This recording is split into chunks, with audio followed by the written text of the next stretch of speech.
Biotuni mutu so ataba na mike ataba kokwa kala ataba jeune bayebi histoire ya mama Luila emonanaka na mabele ya Kibambi na village Kundidia Yondo nde esika mama Luila amonaka terrain munene na batu bavandi oto bengi ba angelu ya biso ba indo na nzambe moko nde basololaki bavandi vaboyena mama Luila justement kasi nzambe azwaki bilongi ya bandeko na ye po aboma ye image nzambe alataki bilongi ya bandeko na ye bakufa kala siko tango amoni abe eza bandeko nanga kobanga esilaki ye nde bazwaki babuku misatu bapesi ye bazwaki biloko mosusu bapesi ye balobi biloko oyo ezali ya mpadi Simon Pierre ye papa Kimbangu azali motindami ya nzambe mpungu tulendo ye nde sauveur ya biso banoir osport na yebisi bango batu nyonso bazaki kosambela na mangomba oyo ya akutaki catholique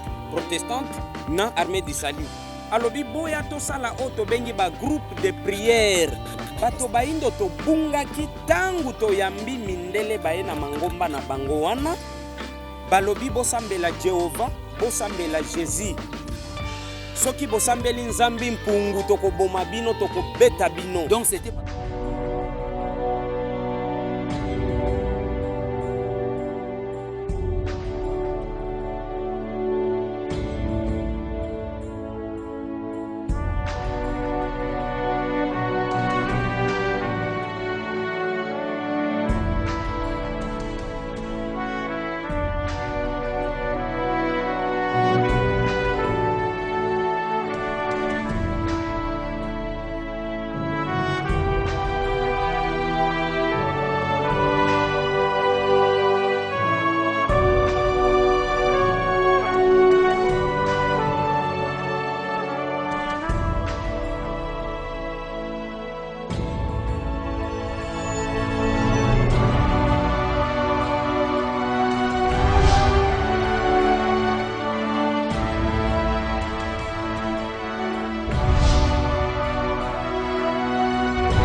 bote batata ba mama bilenge basi pe mibali na ndenge tokutani lisusu na pokwa lelo na cadre ya magazine na biso Congo Racine toyebi Congo Racine ezali magazine oyo tobetaka masolo ya bonzambe toyebi Congo Racine ezali lié espace oyo tolobelaka culture africaine ne yango wana bandeko balandi esengo ezali ya kokutana lisusu elongo bino na ndeko ntingi na pokwa lelo nengo wana na pokwa lelo tokolobela maye o ezali motuya sujet o ezali motuya o ezali prolifération des églises en RDC bandeko balandi na bino batu bozali kolanda biso na pokwa lelo botala yotala esiko ovandi na avenue ovandi na quartier ovandi na commune ovandi l'église ezali boni bandeko nakoliki ete biso nyonso esika tozali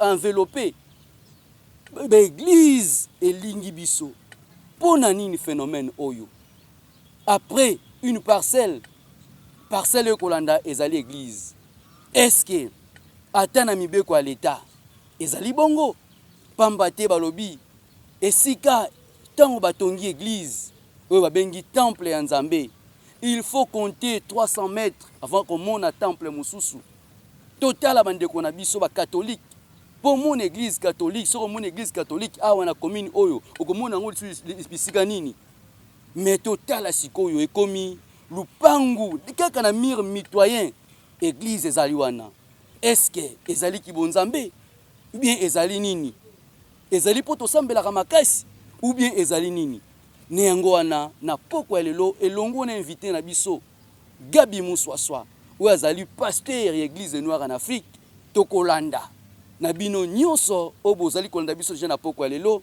bozali ya kosepela mama Deborah Madebo molongani ya prof Nima topesi yo bambote bele ozali molandi monene ya émission Congo Racine tango yango yongonge belemi mama Landrine molongani ya prof Peter ngonga yango yo oyo tolanda ka émission na biso Congo Racine tolanda lelo toyoka Pourquoi cette prolifération? pona nini ba église ebele est-ce que ezali misala ezangi biso est-ce que tolanda elongo na pasteur Gabi Muswaswa. Mbote papa pasteur. Mbote papa journaliste na tondi obotondi mingi ndengo ya mbinga lelo na émission na yo Congo Racine. Vraiment ezali émission oyo bato ba landaka mingi voire même tina niveau ya poto ezana bato ebele bazo landango vraiment na tondi obotondi ndenge oyambingai. Merci papa Gabi Muswaswa. Ozali nani pambate obungi mikolo omone soute na télévision na biso na émission na biso Congo Racine okoki ko expliquer bande ko bayeba. Merci beaucoup papa journaliste papa Robin Tingi. Oui. Nazali bongo motei to pasteur na kati ya Église des Noirs en Afrique o to bengi lingomba ya bato ba Indo na Swahili to bengi yango kanisa ya watu mweusi et puis na Chiluba to bengi yango chitanda cha bantu bafika. Na Kikongo to bengi yango bundu dia kanda dia bantu bandombe. Donc on a français ba bengi Église des Noirs en Afrique. Voilà. Alors papa pasteur, le lot tozali na sujet oyo ezali motuya. Tozali komona na chaque avenue église moko te. Tala ba église tonde belé. Mais okolanda kaka bango bazali ko sambela nzambe moko. Bango nyuso bazali ko sambela Biblia moko. Alors papa pasteur, nini ezali ko sala bongo? Merci mingi papa journaliste. Nakanisi biso nyonso tozana kisasa. Biso nyonso tozana RDC. Mais mingi tolobela nanu Kinshasa o biso tozali. Omoni mangomba etondi mingi lelo. Toyebite soki ezali likambo nini parce que outi kopesa introduction awa ete soki oleki na ba venu okomona après 2 mètres église oui. Après 2 mètres église 2 mètres papa pasteur ezali d'ailleurs non tout le monde na mur mitoyedo kaka mur ya séparation kangana muninga 1 mètre église c'est-à-dire na constitution na biso to na mibeko ya mboka na biso elobi boye na ministère o etalaka makambo ya mangomba. Soki lingomba ezali awa avant batonga lingomba mususu esengeli 300 à 500 mètres s'il vous plaît avant tokende kokuta lingomba mususu. Mais lelo tokomi komona na Kinshasa miro oyo na oyo bakaboli kaka église. Sikoyo esika wana papa pasteur tokoloba nini faute ezali ya bakonzi bien ezali ya ba pasteur parce que na constitution balobi yango. Merci mingi papa journaliste. Je crois bien ba pasteur lelo bazobotama ezana likambo o ezobotisa ba pasteur wana. Pambate ba mimoni lokola soki asali lingomba akozula esika ya kozula misolo. Oui. Pona ko survivre.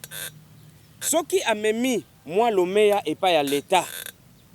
Ngana lingina tonga lingomba ole l'état aya kosala enquête to vérification ya esika ya ko placer lingomba.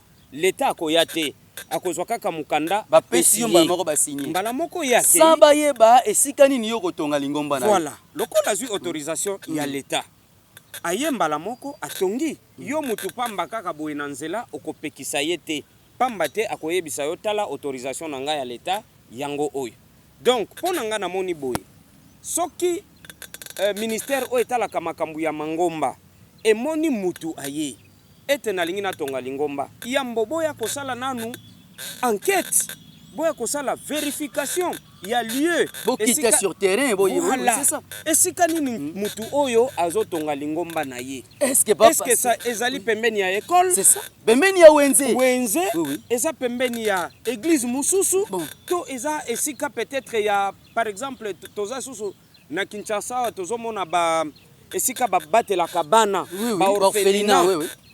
Bisika wana eza esika ya kotia lingomba te to église te mais lelo tokomi komona mangomba na Kinshasa ekomi lokola mayebo ndenge tomonaka na Congo central mayebo ebimaka par-ci par-là nde ekomi lokola mangomba kasi makambu oyo tozomona lelo eza na ba prophète na biso balaka yango déjà ete bino bana botikali na mabele bokomona mangomba ekokoma ebele puisque na époque coloniale tozalaki kaka na mangomba mibale tozalaki na catholique tozalaki na protestante et na 1934 nde toye komona armée d'Isali eye wana tokomi na mangomba misatu tokomi na mboka na mangomba biso. misatu na mboka na biso RDC mobimba. À part lingomba mususu 4e eutaki na nord d'Afrique otobengi Islam. Mais Islam ezalaki mingi awa te, ezalaki mingi na est. Na ngambu ya ba Goma, soko ozwi ba Bukavu, ozwi ba Manyema, nde Islam ezalaki mingi kuna. Mais na ngambu na biso Kinshasa, Congo Central, Kasai, Bandundu, tozaki mingi kaka na mangomba na misatu. Catholique, protestante et armée d'Isali. Et surtout catholique, il y a partout, papa pasteur. Oui? Bien sûr, puisque Batubayaki na catholique, ce sont des missionnaires catholiques. Bayaki ko implanté lingomba wana awa na Afrique centrale mobimba. C'est pourquoi ezalaki moi ebele. Kolandela sikoyo ba protestante tangu baye nde babandi kolanda na sima ya catholique. Alors, en 1939, Oui. 4e église oyaki côté le mandé église des Noirs en Afrique. Donc, papa, pasteur, église des Noirs est bandit en 1939. Et bandit depuis 1939. C'est-à-dire, tant au catholique aye. Parce que bango ba missionnaire bayaki na moment ya colonisation. Baye ba implanté lingomba na bango na ba missionnaire. Deuxième église ezali protestante et troisième église ezali armée d'Isali. Quatrième église na 1939 ezali église des Noirs. Alors siko yobe église otomoni lelo yo e wuti wapi? Ba église tomoni lelo oyo. Na 1900 je crois bien 78 ou 80 tomonaka mundele moko ayaka na Kinshasa. Kombo na ye Osborne. Tango mundele wana aye batu ya Kinshasa ya Kalaboyebi esika batongi lelo stade des martyrs. Osborne ayebisi bango batu nyonso bazaki kosambela na mangomba oyo ya kutaki catholique, protestante na armée d'Isali.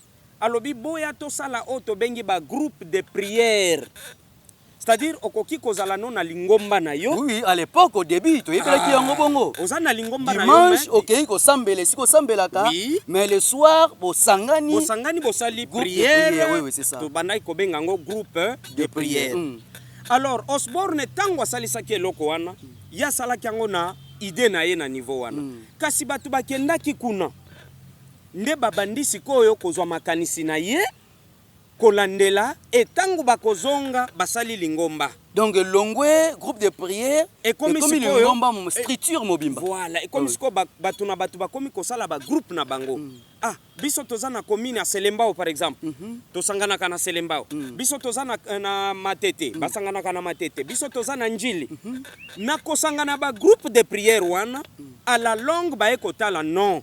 Tokomisango ba mangomba. Nde baye kokomisa mangomba wana oyo Osborne ayaki na idée ya ba groupe de prière. Kaka le même ba fidèle bazaki na catholique, oui. Bazaki na missioni, oui. Bazaki na armée d'Isali. Bango wana kaka baye basali ba groupe de prière. Basali ba groupe de prière et ces groupes de prière là lelo et komi ba église. Mutu ya mibale ezali Renard Bonke. Renard Bonke pe ayaki na idée wana ya ba groupe de prière. Ye aye kote le misasiko otobengi réveil. Les églises de réveil. Puisque nous avons les groupes de prière et les églises de réveil. Moutoye na ba église de réveil ezali Renard Bonke. Ailobi lokola catholique ezola lisabat. Protestante ezola lisabat. Ah donc il y a une philosophie wana ye ayeko réveiller ba. Yes quoi eko réveiller amoni ete lokola catholique ba yembaka mwa malembe na se ko sambela pe mwa na se na ba synthétiseur un peu ya yesiko na moto mususu pona koloba ke na ye ko créer ba réveil yango tomoni ba groupe de prière oyo ya Osborne na ba réveil oyo ya Renard Bonke nyonso siko esangani lelo oyo tokomi na mangomba ta 1000 et soki batu wana basangani balobi mboka na biso eza na mibeko esengeli tokende kozwa mukanda base diriger na ministère etalaka makambo mangomba bapesi mwa lomeya bapesi bango l'état pe lobi tozali un pays laïque donc munyoso sambela ndengo lingi mais attention tokosambela ndenge tolingi mais pas en désordre otozomona lelo na Kinshasa ekomi désordre vraiment l'état il faut azwa charge to azwa mikano mususu à propos ya ba réveil à propos ya ba groupe de prière. Apesa mibeko mususu atala très bien na kati ya mibeko na biso elobami ete soki lingomba ezali awa Oui, oui. avant tomona lingomba mususu esengeli tomona toleka 300 mètres, oui, à oui. 500 mètres. Oui, oui. Soki mobeko wana ekwei nango lelo mangomba mingi ekokangama.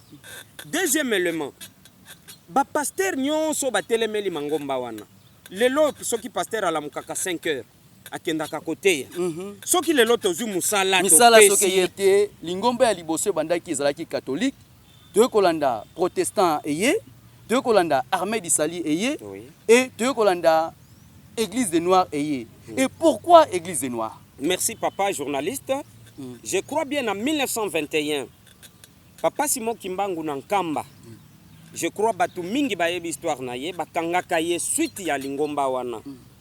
Mindele tangu baye na Afrique na 1482 toyambi mundele awa Diego Kao. Akutaki bakoko na biso bazosambela nzambe. Bazobenga banzambi mpungu tulende, bazobenga mvidi mukulu, bazobenga mungu, onyashongo, mombianda. Wana nyonso wana ezali bakombo ya nzambe. Bakombo ya nzambe na minoko ya biso ba africain. C'est-à-dire mundele tangwaye akuti tozo sambela nzambe. Elingomba o ezalaka na époque wana yango to bengi église des noirs, lingomba ya bato ba indo. Donc l'église des noirs a existé avant arriver à Mundele. Avant, oui, avant arriver ya ba blanc. Pour preuve, tangu Diego Kawaye akutaka prophète na biso na kombo ya Don Henrique azoteya batu liloba ya nzambe. Baye kosala politique bakangi prophète na biso wana bakei na ye na Portugal. Diego Kawa kangaki prophète na biso wana akei na ye na Portugal e bakei kobomela ye kuna. Na motif nini ba pasteur? Na motif nini parce que mundele tangwayaki alingaki te yo moindo osambela nzambe na yo oyeba nzambe na yo ya yaki na politique apesa yo bonzambe na ye po yo obunga oya yo parce que mutu soki abungi bonzambe na ye akomi eloko pamba bako monela ndenge balingi bakokanga ndenge balingi yango politique mundela yaki na yango. Alors na 1921 siko tango papa Kimbangu atelemi ndeko te ya te yaki ete mangomba o bomoni misatu mibale à cette époque. Oyo mundela yaki nango. Mundela yaki nango catholique. Parce que ce sont des églises qui n'existaient pas. Ah. Oui. Mundela yaki na catholique, aye na protestante. Et tomona ki lingomba mususu oto bengi ya musulman, islam. Papa Kimbangu ate alobi mangomba oyo eza ya bisote. Bisoto zali na lingomba na bisoto bengi église des noirs. To lingomba ya bato baindo e banda uta bakoko na biso ya kala. Bakoko nzinga, mama Kimpavita, bakoko mafuta, bakoko midaki, bakoko bernice, baza ebele. Donc papa pasteur tango boloba ke tufutuka. Donc elengi loba tozonga na mangomba wana obendenge ni. Merci papa journaliste, je crois bien kombo wana ya tufutuka eza nango Kikongo.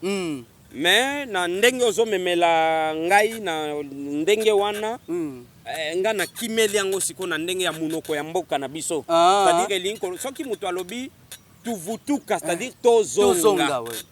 Hein, tozonga soki par exemple tokendaki tokuti nzela mibale biso tokei boyenzo kanzela solo yango soki tokei kuna tobungi tokozonga nano esika tobungelaki po tozwa nzela ya solo sous forme ya lilobo pesi wana ezali ndenge wana. Bato baindo tobungelaki kotoni. Merci. Oye sengeli tozonga. Bato baindo tobungaki tangu toyambi mindele baye na mangomba na bango wana. Balobi bosambela Jehova, bosambela Jésus. Soki bosambeli nzambi mpungu tokoboma bino tokobeta bino. Donc c'était par force. C'était par force. Tango mundela ye ayena christianisme. Alakisi biso Jehova. Alakisi biso Jésus ezalaki par force bakoko na biso balingaki kutute. Mais sikwe nini eyaki mundela yaki siko na ruse mutema mabe. Soki aye akuti bino atuni boko sambela Jehova to Jésus aote biso te abomi bino. Abimisi munduki abomi akangi abeti anyokoli nde bakoko na biso ya kala. Baye komona non to sambela kaka nzambe oyo bango baye nango. Donc bakoko babangaki pression ya mundele wana. Pression ya mundele. Lokola pression zaki makasi makile zotanga batu bazokufa nde bakoko na biso bandimaki kosambela christianisme. Na kosambela christianisme islam pe eye ebandi kokola na islam eye bouddhisme eye donc mangombo ezalaki te bandi kokota na malembe bandi kokota na malembe pona koya koteya biso bayindo or biso toyebaka nzambe na biso pe nzambe wana zaki ko répondre na ba besoin nyonso. D'ailleurs bakoko na biso akala bazaki kovanda na mokili ba 230 ans 250 300 parce que bayebaka nzambe.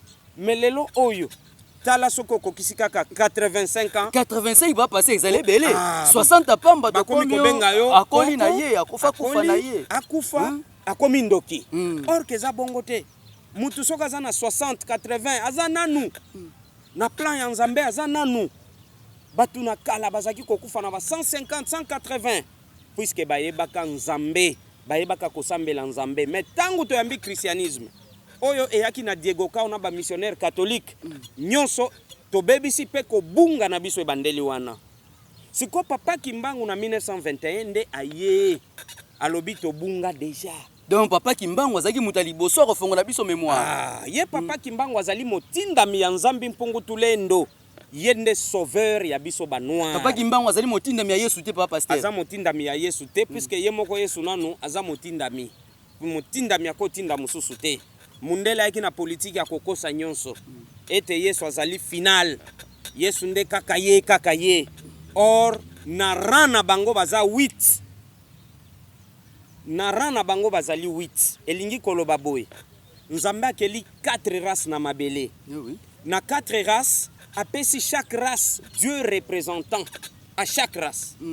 Biso ba noir c'est Nzambi mpungu tulendo qui est notre Dieu représentant. Ba jaune otobengi ba chinois ba japonais ba coréen ezali Izwara. Ba rouge otobengi le monde arabe en général ba ezali Allah et ba blanc ezali Jéhovah. C'est-à-dire Nzamba pesi chaque Dieu ata la race na ye. Siko ba Dieu wana bazana deux sauveurs. Et pas na biso ezali Kimbangu na Mpadi. Et pas ya ba jaune ezali Krishna na Bouddha. Et pas ya ba rouge ezali Mahomet na Lebab. Et pas ya ba blanc ezali Moïse na Jésus. Papa pasteur, est-ce que moto moyindo père oyo comme na rang wana ba sauveur? Déjà parce que yo tangi fumu Kimbangu na papa Mpadi. Bien sûr d'ailleurs kutu soki tokei plus loin. Oui. Papa Kimbangu na papa Mpadi baza ba yaya ya ba sauveur mususu wana. Na ndenge nini? Biso ba indo toza bana ya yambo nzamba sala na mabele.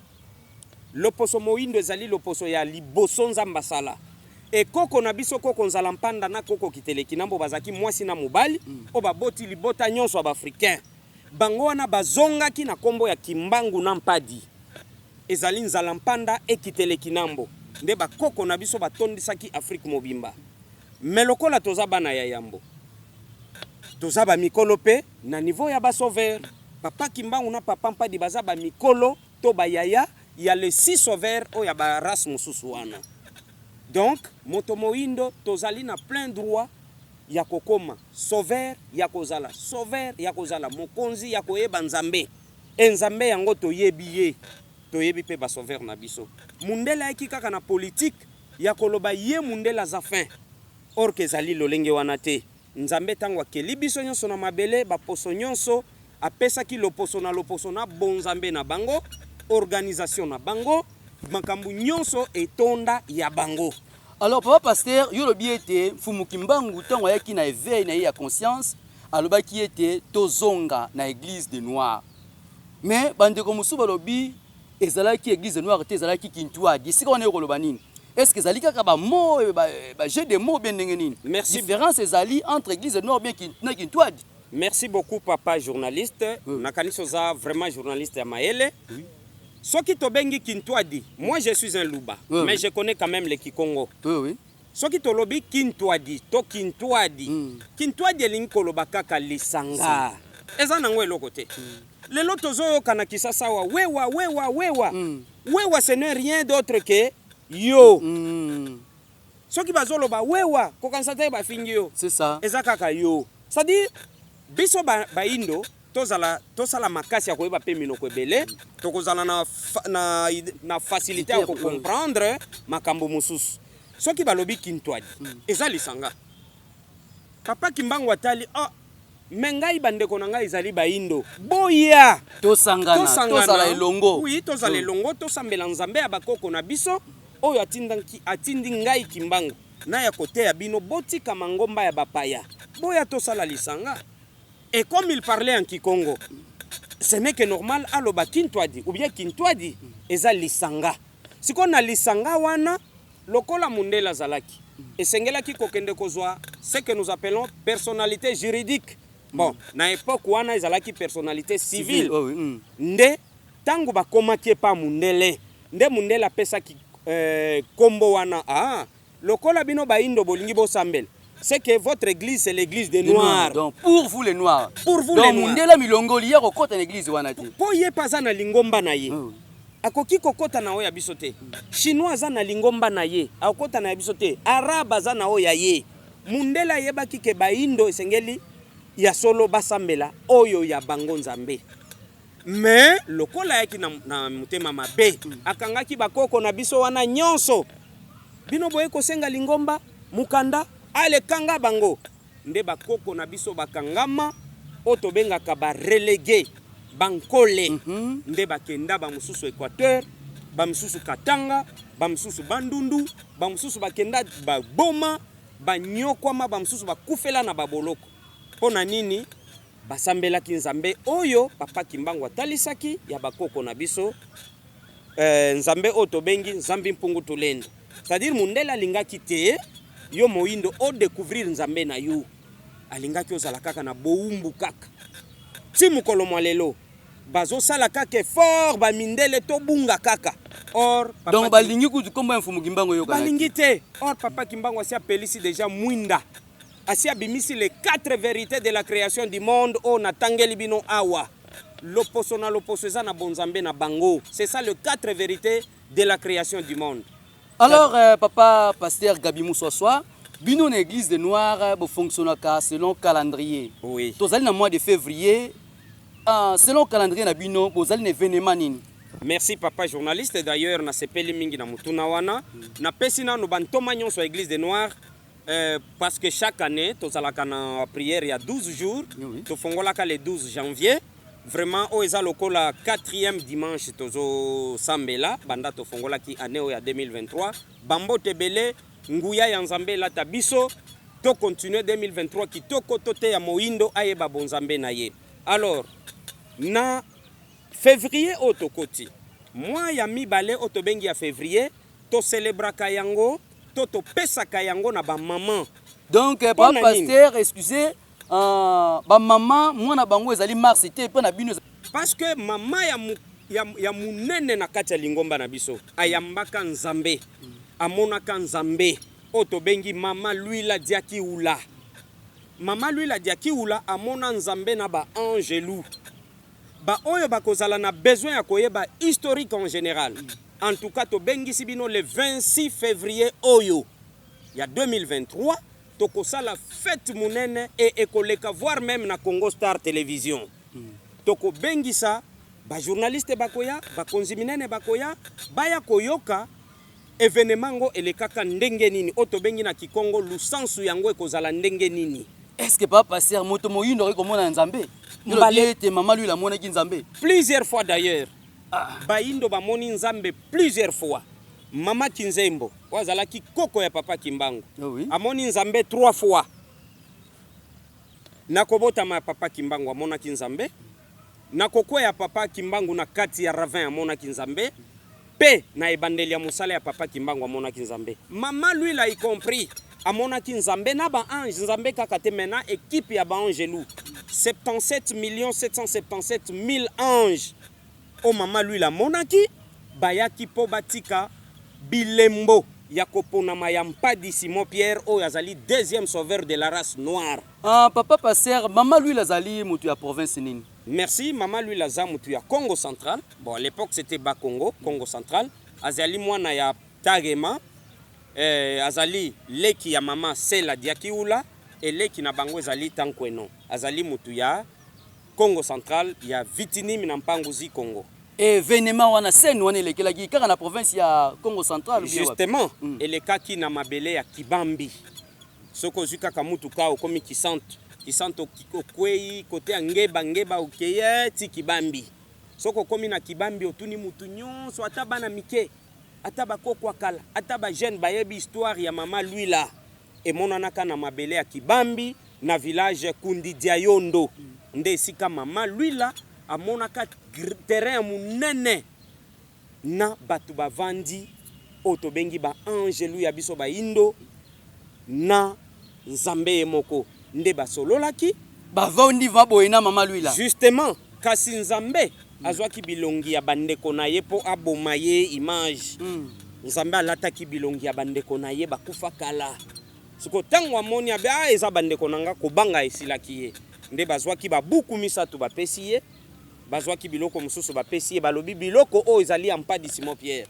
Papa Pasteur babuku wana olobi bazwaki babuku misatu babuku wana elingi oloba nini? Babuku wana yango biso tobengi ba ntemuki ya kwanza to la lumière du monde esika moto moindo atangaka mankoma ya bonzambe na ye ndenge tomonaka ba chrétien bayelaki biso Biblia eza nango ya biso te ndenge tomonaka ba musulman batangaka Coran eza nango ya biso te ndenge tomonaka ba bouddhiste batangaka le Samsar eza nango ya biso te ya biso c'est la lumière du monde eza na maboko ya papa Mpadi Simon Pierre.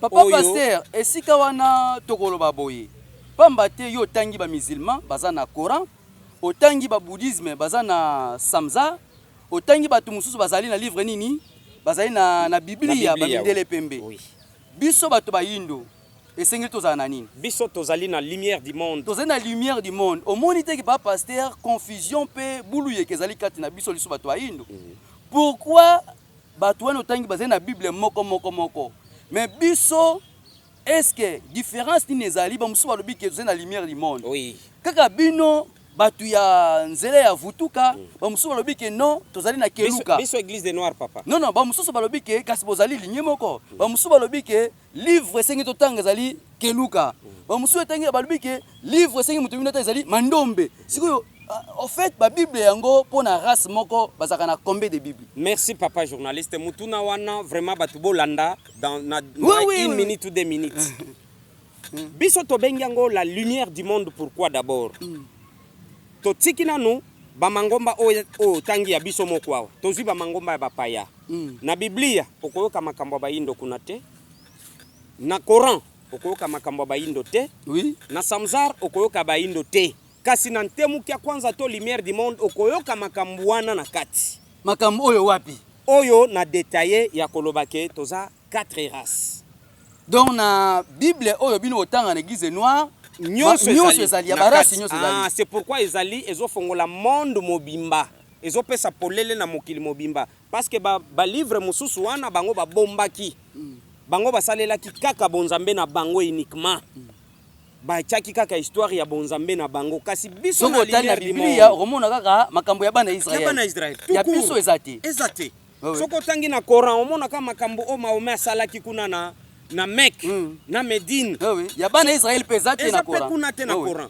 soko tali na Samsaro ya ba Chinois omona kaka makambo Buddha asala kuna na Indochine asala na Japon ya ba Indo ezate mais soko tali na ntemo ya kwanza lumière du monde okoyoka kuna histoire ya bana Israël ezana kati ya ba arabe ezana kati ya ba chinois pe ezana kati donc biso lokola toza ba yaya bana ya yambo nzamba sala na mabele tokofongola siko mokili mobimba polele c'est pourquoi lingomba na biso ezote ya moto moindo afongola miso aya kotanga lumière du monde ayeba ebele pe abikisa bomo inaye sikoyo Papa Pasteur nazongi contenu ya lumière du monde wana to ute koloba est-ce que na keluka na ba livre mususu o ba noir tozali kotanga yango na yesi koyo mutu ayambaki mukanda wana c'est papa Mpadi Simon Pierre mukanda ya lumière du monde na maboko ya mama Lwila ndenge nzambe akikotikela ye papa Mpadi nde atei nyonso tozomona lelo ya fumuki mbangu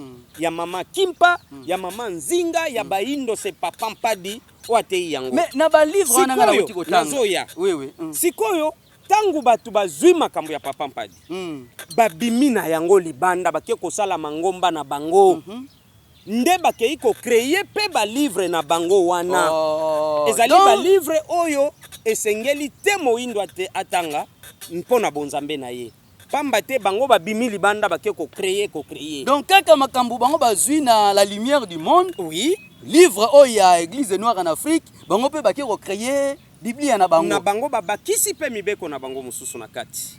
Oui, mibeko oyo Nzambe atika na maboko ya papa Mpadi na maboko ya papa Kimbangu. Mingi basalela kango te. Exemple ya muke. Biso papa Mpadi alobaki na mubeko ya Nzambe mobali esengeli kokatsa suki ya seboye makasi. Okati mandefu obimi propre. Après 12 jours okatisi. Après 12 jours okatisi. Mais to moni bandeko na bino batonzila kongo mususu. Tala suki ebele. Bazu mubeko wana wapi? C'est ça. Papa Kimbangu alobaki soki okoti na Lingomba longola sapatu tika masumu sokola mutema elingi koloba eza sapatu otolati te eza petola mutema na yo. Papa Passer esika wana omoni ndeko Ntinga zali konyokoma lokola mikolo ndeko Ntinga komi kokende na mangomba nyonso okomi boye ndeko Ntinga fa longola kama papa or Simon Kimbangu alobaka bongo te aloba bongo te aloba nde petola mutema na yo. C'est dans eza na sens ya koloba ke petola. Donc esengeli te to longola kama papa. Non. Et comme so babengisi ndeko Ntinga longola li papa sala boye longola li papa sala boye. Bango mubeko wana bazuli yango wapi oya kolongola li papa avant okota na kati ya Lingomba. C'est-à-dire mukonzi ya na Lingomba bake kosala libanda abakisi mibeko na ye po bamona ke ye paza mokonzi. Mais na lumière du monde oya Nzambi mpungu tulendo biloko mususu babakisi ezate. Alors boya na église des Noirs oyo ezali na avenue Lungweni numéro 176 na commune Selembao nde boko découvrir makambu ebele ya bonzambe na biso. Donc batwana mususu babakisi makambu ya bango. Bien na sûr. mwandambo baju na église noire babakisi ya bango. Nakoki kotangelo bakonzi ya mangomba mususu awa mais pona respect na bango na tiki bazalaka koya na songantela. Soki bazolanda émission ya La Racine Congo bazoyokanga. Balandaka bakonzi nyonso bazali kolanda émission koya na songantela. Congo Racine oui. Epa ya papa Mpadi. Oh papa biso toza ba chercheur toye toyeba makambo biso ba indo eza ndenge nini. Papa Mpadi à côté ya bango bazokoma minute toyoki ke mututela yaka ao afongoli Lingomba. Bazolandanga bayebi. Baza 3 ou 4 nako kotanga bakombo te. Ba mususu bakoma kutu basoda. Mate ya kabatu azo makambo pa Mpadi Simon Pierre. Bandeko oyo ezali ambiance ya émission na bino Congo Racine. Tozali kokoba kaka na pasteur Gabi Muswaswa oyo église noire en Afrique. Nde yangwana émission Congo Racine ezala kaka boye. Na biso bangunza, na biso bato yambi musala oyo mfumu Kimbangu. Totika ba sentiment, totika kibomoto, tosaela kimolimo bandeko. Sentiment eleki mingi na bandeko to yambi musala oyo. Kibomoto eleki mingi, to cheki bonzambe a part. Mutu nyonso alingi kaka aloba, même molimo elobi te.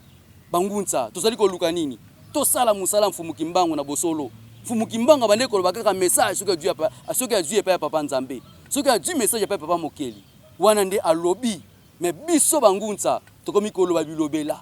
E makambo yango pesa koloba ezali kosala mate bandeko. Tolandaka.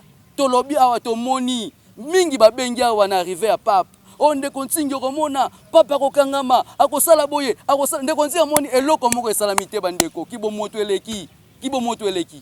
Tolobi mingi awa o eza mabele akosala boye tozela Nzambe alobelaka biso totika ki sentiment na biso bandeko bao babenga ki ndeko ntingi bien avant ndeko ntingi ese bango ke papa koya kosala musala ya kokendelo komoko ezali te pamba te to bebisi musala ya mfumu Kimbangu bandeko tolongola sentiment tokota na kibonzambe tokota na kimolimo nengwana papa pasteur Gabi Muswaswa mona yo koloba nini.